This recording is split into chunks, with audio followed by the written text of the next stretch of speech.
باڵێکچان یانەکانی کوردستان بەهۆی نەبوونی یاریگا و یاریەکانی هەرجارە و لە یاریگایەک ئەنجامەدات و ڕاهێنەری تیپەکەش باز دەکات کە تیپەکەی تیپی شاری سلێمانیە بەڵام بەداخەوە یاریگایان نییە. وڵای ئێمە وەکو یعنی ئەفرۆدیت یاریگای خۆمان نییە بەس شاری خۆمان هەیە. ڕاستە هەر یاریێک لە یاریگایەکەن وەکە زانانی یاری پێشترمان کە لە یاریگای خۆمان بە حساب شوێنێکی تر بۆ وەک لەمە بەڵام بە شاری خۆمان بێگومانەوە هاندەرە هاتوو پاڵپشتیەکە لە ئێمە و لە ئاستی تیپەکەم بێگومان ڕازیم هەستەکەین هەموو یاریەکانمان لە قۆناغی چوارگۆشەی زێڕینا قورسە و ناکرێت جیاوازی بکەین لە نێوان ئەم یاریە و یاری داهاتوو هەردوو یارەکە هەر قورسە چ لێرە بێ چ لەگەڵ زێرەوانی بێ یاخود لە هەر شوێنێکی دیکە بێ بۆیە هەر بێ باشتر خۆمان ئامادەکەین بێگومان هەروین و بە هیواشم کە بتوانین تەعویزی ئەم دۆڕان نەبینەوە بێگومان ئەوەی کە ئەیبینن لێرە ئێمە زۆرترین هەلی گۆڵکردنمان بۆ هەڵەکەوێت لە نزیک گۆڵ بەڵام ئاخر لەمسەمان لەم یاریە سەرکەوتوو نەبوو وەکو یاریەکانی پێشتر سەرکەوتوو بەڵام بەگەڵ ئەوەشا بە ڕێژەی گۆڵ تۆمارکردن ئێمە زۆر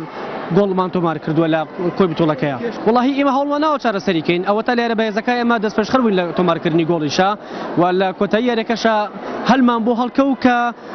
بتوانین تاویزی بین ئەوان بێگومان یاریزانی مختلفیشان هەیە بێ ئەوە بزانین کە یعنی هەولێر پارەیەکی باشی سەرف کردو بۆ تیپەکە ئێمە هیچ پارێکمان سەرف نەکردو هەمووی خۆبەخشە لەوێ یاریەکە ئیتر نابێت زەختی زیاتریشان لێ بکەین و زۆر لێشان ڕازین لە شاری